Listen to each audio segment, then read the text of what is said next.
700 years ago, the great Sufi poet Hafiz wrote this little poem, Thirsty Fish. First, the fish needs to say, something ain't right about this camel ride, and I'm feeling so damn thirsty. First, the fish needs to say, there's something wrong. Something ain't right about this camel ride, and I'm feeling so damn thirsty. How many of you sometimes feel like a fish out of water? Feel like you're being bombarded with one wave of bad news after the other about the state of the economy, the state of the nation, the state of false alarms about Hawaii, the state of hurricanes and droughts, fires, but more than anything, the state of being slightly out of tune with a culture that says, faster, more, better, higher, quicker, now. Maybe I'm just speaking for myself, but I feel like that fish from time to time. And Hafiz's wise words, the first step is for the fish to say, there's something not right about this camel ride. To recognize that no more than a fish is meant to ride on a camel am I meant to live in stress and anxiety and anger and fear. That's not who I am born to be. That is not my divine inheritance. My divine inheritance is one of peace and possibility and love. You say, well, Rudi, that's all well and good. That sounds nice. I have the dream. Okay, I got the dream, peace, possibility. But I'm feeling like a fish out of water. I'm not very powerful either. Matter of fact, I'm feeling distinctly unpowerful. I hear more than one person in the room say, I am feeling at the effect of a culture that just is too much. But the first thing, as Hafiz says, is simply to know there's something not right about this camel ride and to recognize that it's not right. That's the first step. The first step in the awareness process is to be aware of where you are. That's the first step. And the first step is if you where you are is uncomfortable or scared or mad or sad, that's a very powerful place to be. Much more powerful than feeling like you're just the victim of sadness and anger and fear. The first thing is to know that I am the one feeling mad, sad, scared, angry, overwhelmed. Nobody and nothing out there did that to me. Not Donald Trump, not Kim Jong-un, not my boss, not my teenager, myself. I'm the one who gave me this feeling of anger, fear, despair, powerlessness. And if I know that, if I'm aware that I'm the one and that this is the feeling I'm having in the moment, then the second very powerful step is just to accept that that's where you are. I'm not anywhere other than on top of this camel riding through the desert feeling very damn thirsty, said the fish. I'm not anywhere other than getting all tied up in my knickers about something happening in Washington, D.C. It happens to be my sore spot this week. I don't know. There's all kinds of things seem to be happening in Washington, D.C. that get me plugged in. And I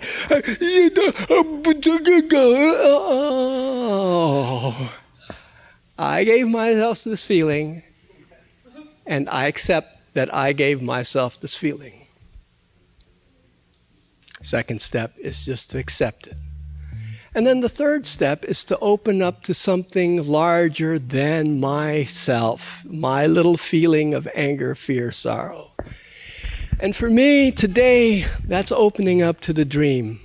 Martin Luther King's dream, but also the dream that's inculcated in each one of us as a seed of possibility.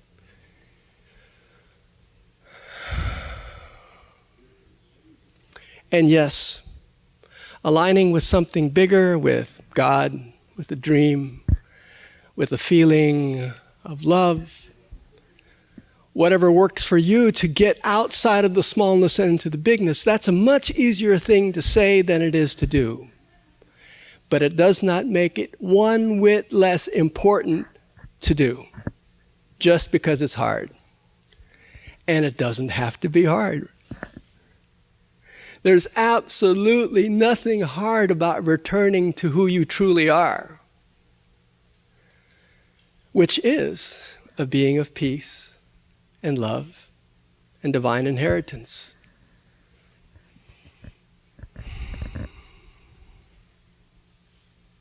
And then the fourth step is possibly even harder than the first three, because it requires you to do nothing, which is pretty hard for us to do as a culture where we have been trained to do something, to fix a broken world, to make things better, to climb the ladder to success.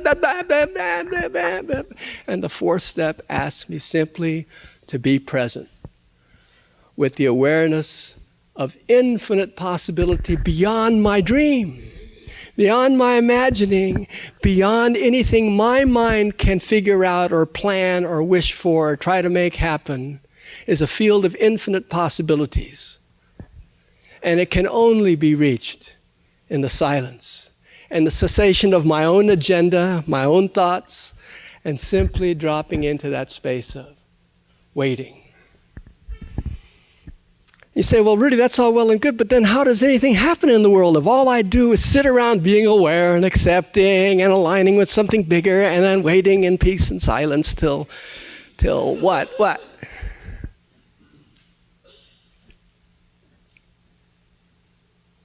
And the answer is, the only powerful changes come from that place of silence.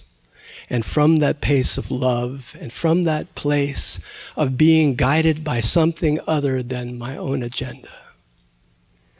Do you suppose for one moment that Dr. Martin Luther King sat in that Birmingham jail thinking about how he was going to make the world a better place? No, Dr. Martin Luther King was first of all and most of all a man of spirit. He'd spent his time in jail praying, reflecting, asking for the courage to take the next step. He was already a powerful minister. He was quite successful, driving a good car, having a big church. He was already Dr. Martin Luther King. At that point, he could have just said, well, I did my part. I went to jail. I told my people where to go. I'm just going to go home. But he didn't. He listened in prayer to where Spirit would have him go. And where Spirit had him go was a difficult place. It got him assassinated. And he knew that was a distinct possibility. But that was what came to him to do out of the silence. And you say, but Rudi, I'm not Martin Luther King. I'm not a great orator. I don't have a following. I don't have much money. I just want to make the world a better place and make the politicians behave and make the climate change better. I need to fix things. No, wait.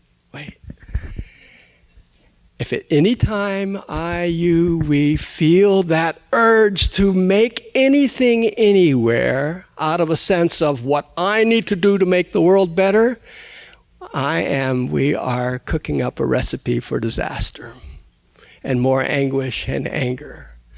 If instead I find myself disturbed and wanting to do something about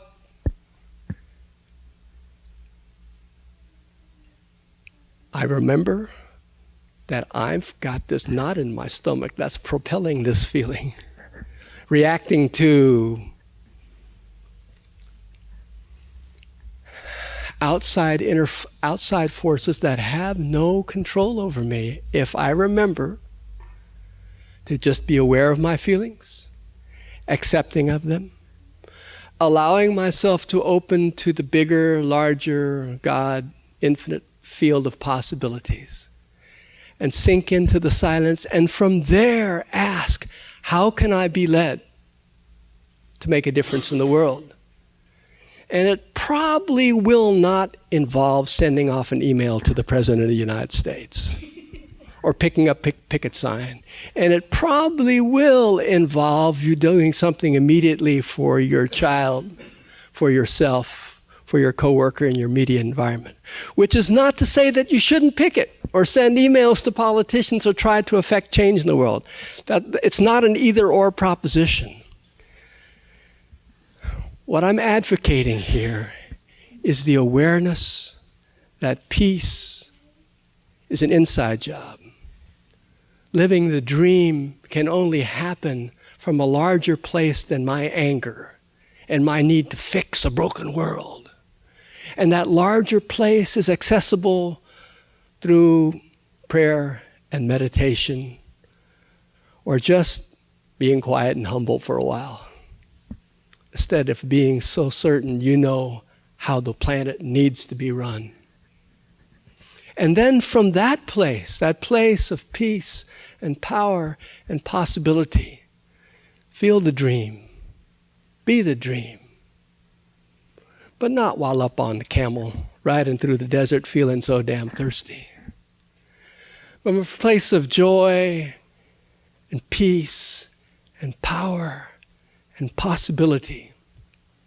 From that place, I'm the dream. You're the dream. We're the dream. At least, that's my story, and I'm sticking to it.